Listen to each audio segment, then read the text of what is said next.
Terletak di pesisir tenang Pantai Sepat, inilah salah satu rahsia paling berharga di Pantai Timur, Pasar Nelayan Pantai Sepat.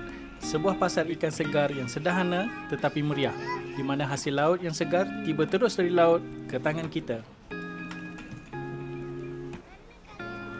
Pasar ini dibuka setiap minggu dari hari Sabtu hingga Khamis, bermula dari pagi hingga ke awal petang. Tapi, detik yang dinanti-nanti biasanya bermula sedikit selepas tengah hari apabila bot-bot nelayan mula pulang ke darat.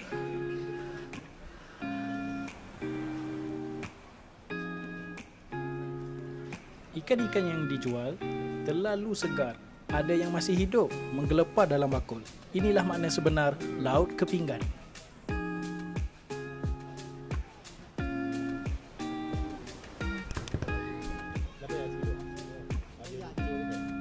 Saya pun tak lepaskan peluang dapat beli macam-macam hasil laut segar terus dari bot. Tiada orang tengah, tiada simpanan beku. Hanya hasil laut tulen daripada nelayan tempatan yang rajin dan gigih. Di bahagian belakang pasar, semua orang berdiri menunggu. Mata tertumpu ke arah laut, menanti kelibat bot-bot nelayan muncul di kaki langit. Dan bila bot tiba, suasana terus berubah. Orang ramai berpusu-pusu ke arah bot, berebut mendapatkan hasil tangkapan paling segar hari itu. Riuh tapi penuh semangat.